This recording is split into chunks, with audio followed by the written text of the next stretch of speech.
Hello, and welcome to Good News Rhode Island. This is a show about the people that work behind the scenes in Rhode Island to make it a great place to live. Those people build our communities, and we enjoy the fruits of all their labors, so to speak. Today, I'm really happy to welcome Tina Kane, who's here as part 2 of a series about her. This is a way of introducing her so that when you hear she's speaking, I hope, or reading her poetry, I hope you will come and listen. Because poetry is understandable, and what she's trying to do is to teach poetry in schools so that all of us will hear more from each other and learn from each other. Tina, welcome. Thank you. Thanks. And you have come a very long way, in a way. You've come from arriving in Rhode Island after having had quite a history in New York, a history of growing up and of teaching and of writing. And so I'd like to talk a little bit about that because I think it influences your most recent book and the way you work. So you were born in Hell's Kitchen in New York City. I think of that as a place of being very rough, and probably not a place where poetry has a great stand. Well, you know, I don't know how poetry stands in Hell's Kitchen, although I think it's the stuff of poetry. But I was born there in 1969, and back then it was kind of a gangland between Puerto Rican gangs and Irish gangs. And if you've ever seen the movie On the Waterfront, those are the longshoremen of the docks near Hell's Kitchen. I have wonderful memories of living there. I moved down to the West Village and kind of moved around the village, between the East Village and the West Village, with a stint at the Chelsea Hotel for a couple of years as a kid. I moved downtown when I was between 3 and 4 years old. So Hell's Kitchen roots, and then downtown New York.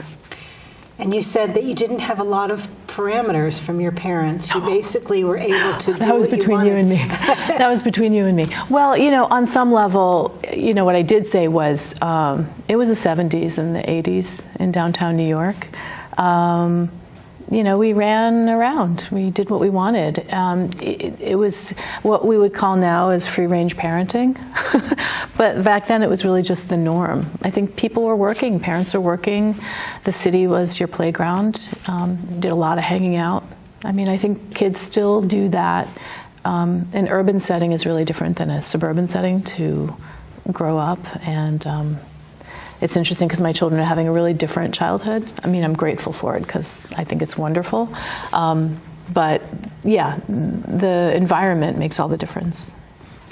And I assume that you're kind of a survivor, that you kind of can take anything and move through it and have a focus of your work and a focus of what you want to accomplish.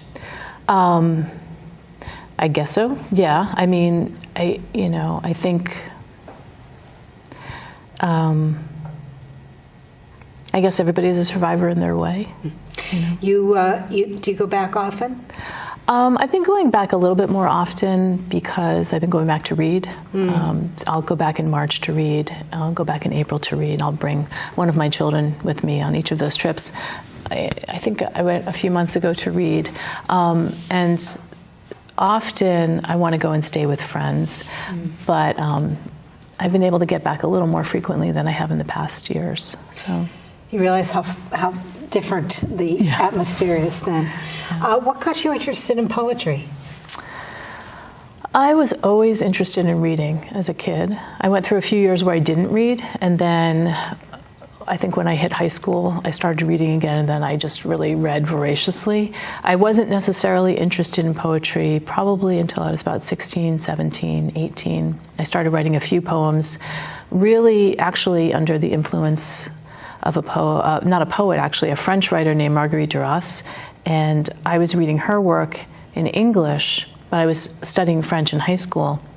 And she was kind of the new novel, the avant-garde. She wrote very spare, minimal prose, which I think is poetry-like in many ways.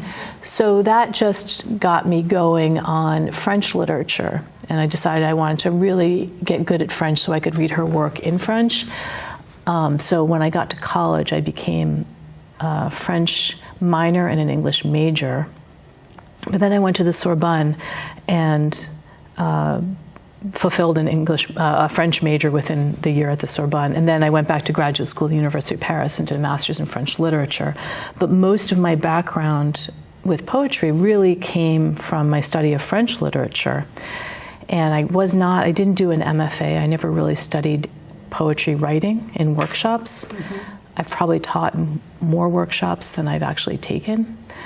So I think I learned the most by just reading, poets and their work, and kind of going through an imitative phase and experimenting and sort of shedding different styles and voices. I've heard people say that reading poetry is the best teacher. Yeah. And I think it probably is. Yeah, I agree.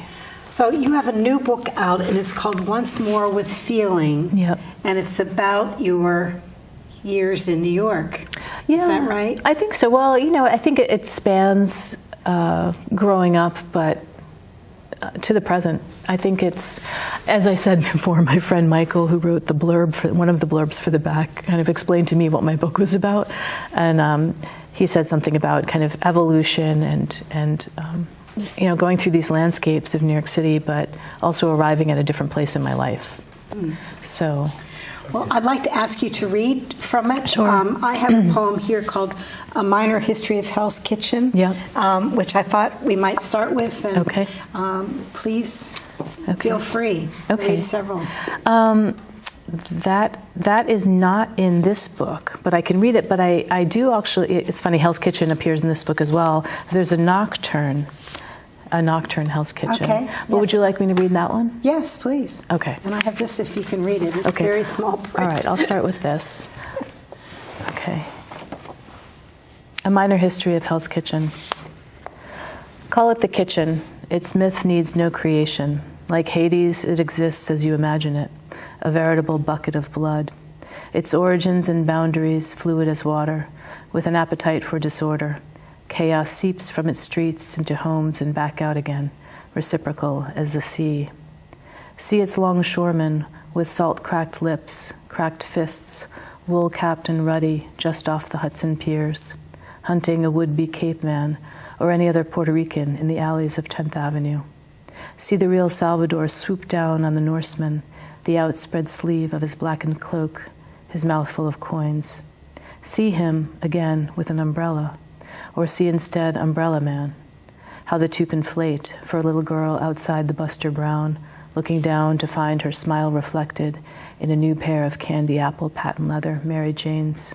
Samples of Swiss Miss and Lipton chicken noodle soup slipped into the shoebox with her sales receipt. See the little things people sometimes do. Or Church of the Holy Cross, a baby baptized by a priest who later runs away with a teenage girl from his congregation. Invincible, en route to the Poconos. See Father's legend crumble, its conception made untraceable. All the boys he turned around, now dead. You don't let up. Just constant. Thank you. Unrelenting. Yes. So I can read a few more of these? Yes, please. Okay. I'll go over here then. I will start with the first poem in the book. And I should say that the epigraph to this book is a quote from George Oppen. This is a language, therefore, of New York. So I guess it's a New York book. And a friend of mine said this is your father's book, too. So the opening poem of this book is called Wish List.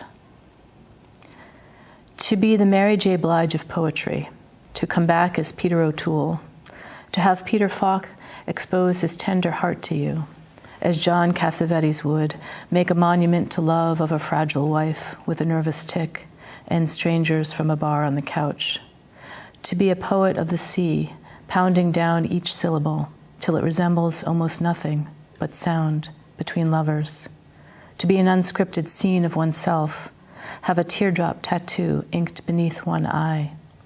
To practice right action and right speech, to summon a stiff drink upon waking at the foot of a dune, to be a grain of sand in that dune, to be seen up close at maximum magnification, intricate and entirely plausible.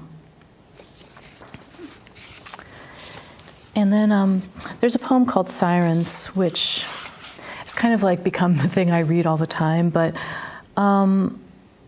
it kind of lays the foundation for the book. And I'm really happy because this poem is going to appear in an anthology put out by Brooklyn Poets and Brooklyn Arts Press called Brooklyn Poets Anthology. And it's like this 400-page anthology coming out in April with over 100 poets, all from Brooklyn or writing about Brooklyn. And that's pretty great. So, Sirens. I've been meaning to tell you that the skin around her eyes was thin, with blue veins fanning out like ferns, that she was pale for a Puerto Rican, and that she spit and threw change at my feet as I waited to cross the street. To tell you that I wouldn't let her man take me for hot dogs at the 2nd Avenue Deli, or to Jade Mountain for pork fried rice, that I knew what a hat like that meant to say, his diamond crucifix, the way he swayed his coat, flicked sunflower seeds from between his teeth, strutting behind the line of parked cars. I've been meaning to tell you that the parking lot on the corner was not always a dorm, that I once saw her bloodied and on her back beside a car, that 2 kids laughed pulling rings off her fingers as she squinted in the sun, that I put my backpack on both shoulders, readied my key, that I ran from the sound of the sirens. To tell you that my dad drove a cab for 40 years, kept a red bean he got from an Ethiopian guy in the back pocket of his Levi's to ward off hemorrhoids. That he wrote me notes throughout the night on the margins of his fare sheet, stuff like, eat yogurt for osteoporosis. That he listened to Tosca for another life in which he didn't have his foot on any pedal, didn't ever have to chase a punk-ass kid to get his money back, then end up buying the kid a sandwich. To tell you that he was a Jewish guy from Brooklyn.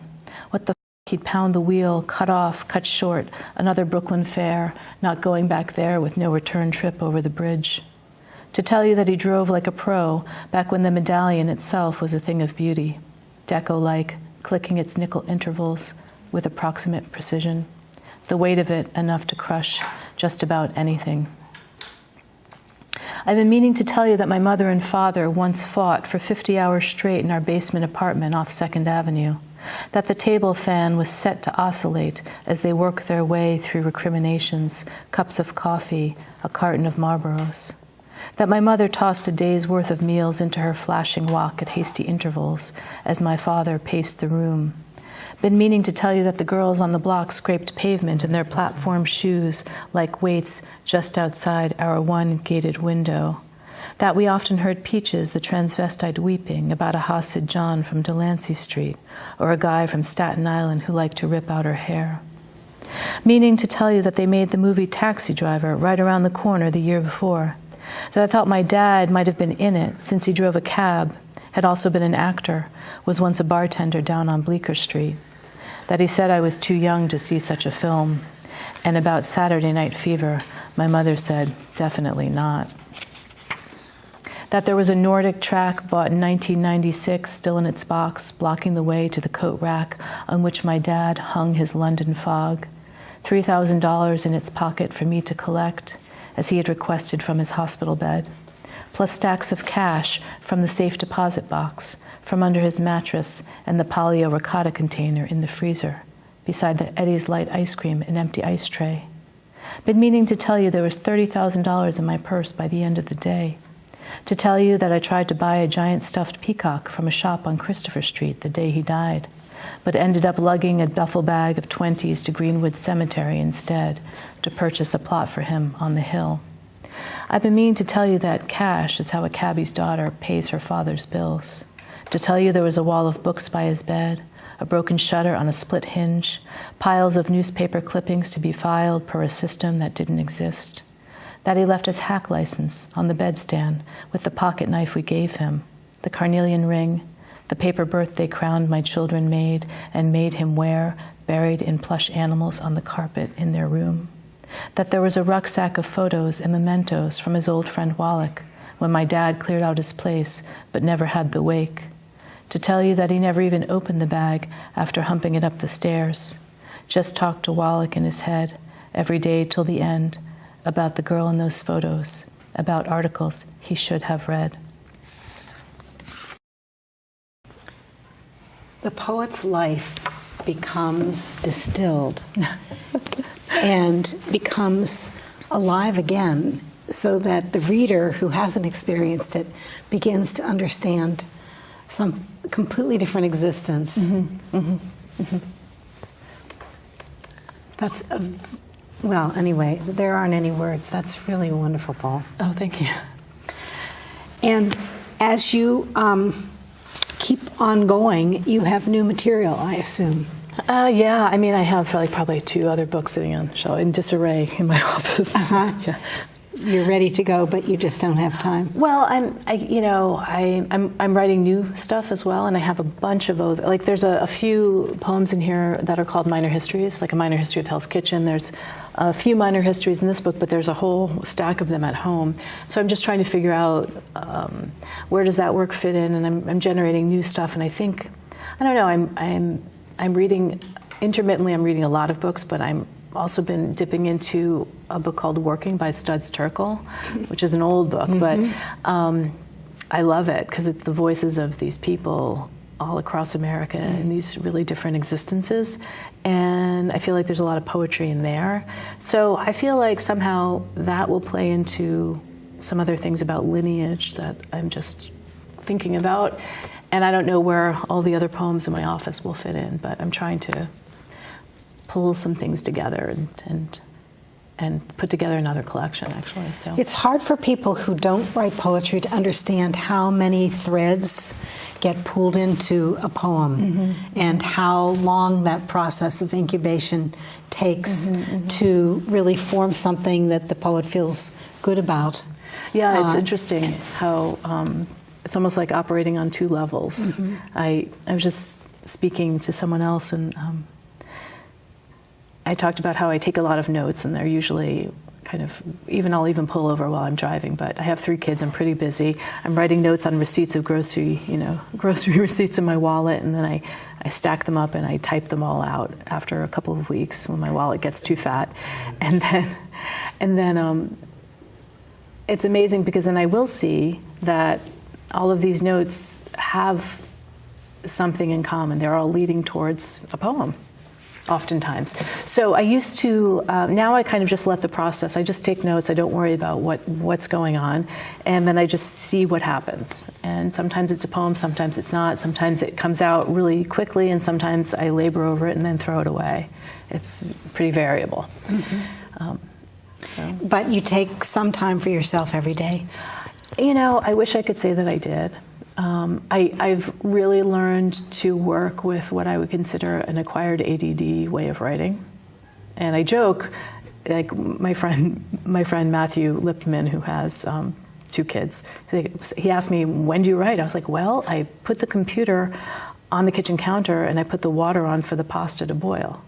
And I really oftentimes do that. like I'm thinking about the work, and so I'll just have it up, and if I can look at it and while I'm doing a lot of other things, it's the insanity of multitasking, but it's rare that I can carve the kind of time that other writers need that time. I did need it, but I don't have it, so I've adapted to a different way of working, and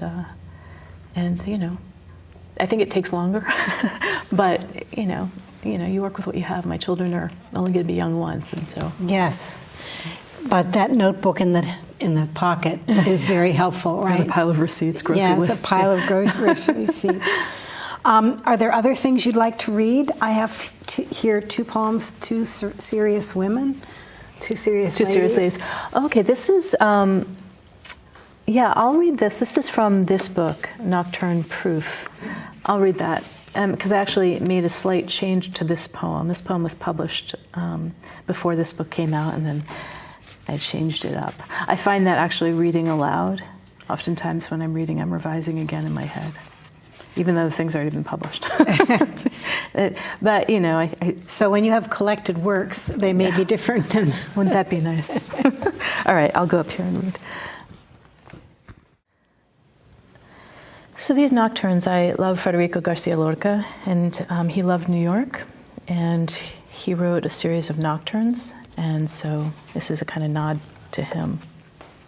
Nocturne Proof. If it isn't a mother peeling an orange for her son, my mother, my son.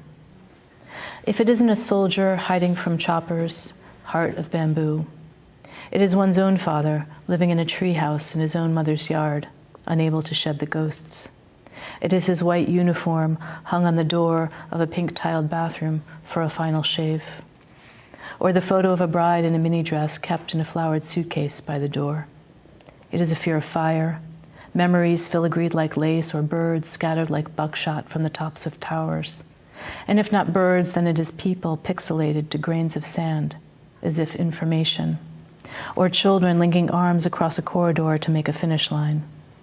And if not them, then one's own children climbing a shady tree, suspended in the lens of their own mother's eye.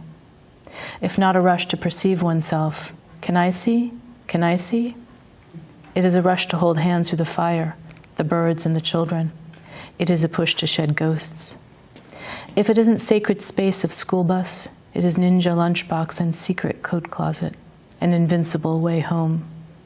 If it isn't never being crouched beneath a desk, it is the right to say anything unmolested.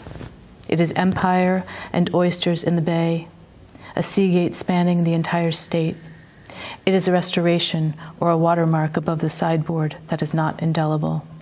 It is unassailable sky, indivisible sea. If not right action, then it is right speech, or inviolate fatigue possessing every frozen delicacy in the Stop and Shop at midnight. And trees shading trees on solitary streets. It is smoking in one's car, which is the opposite of breathing. It is wanting to do both all the same. And if not that, then it is having indelicate thoughts beneath the delicate leaves of trees, shades of one's own breathing.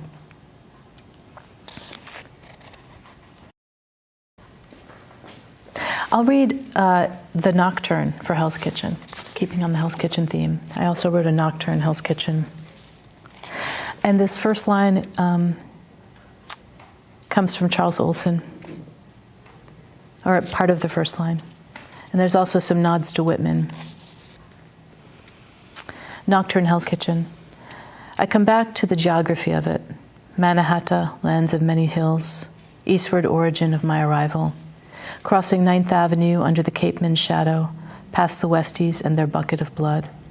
I come back to a sky charged with volcanic ash, orange moon over the rooftops of 45th Street, heat and people's voices rising from sidewalks, through the bars of our fire escape, through the rails of my crib.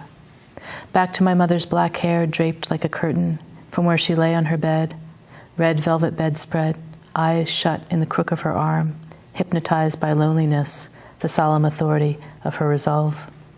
A topography I come back to, Rocket Man on the radio in the kitchen and swinging my legs from a stool, back to eating fried eggs and torn toast with chopsticks from a jelly jar, to the penny we scotch-taped on the phonograph arm, 45 spread out across the rug as holding hands we twirled to the Shangri-Las. I come back to the children on TV who looked like me, running from burning huts, to Walter Cronkite in his necktie and the late movie silhouette of a director yelling cut. Back to my mother humming Leader of the Pack, cross-legged on the bed.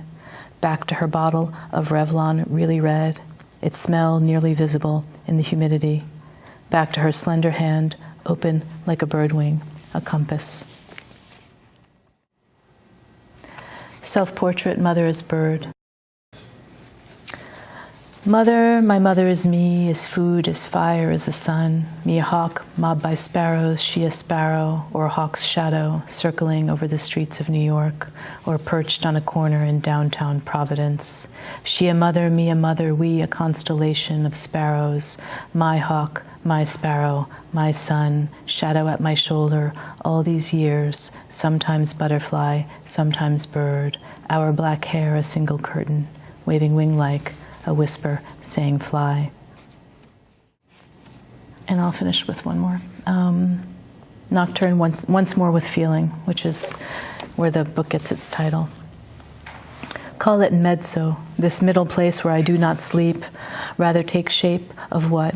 A Milanese matriarch sheathed in cashmere?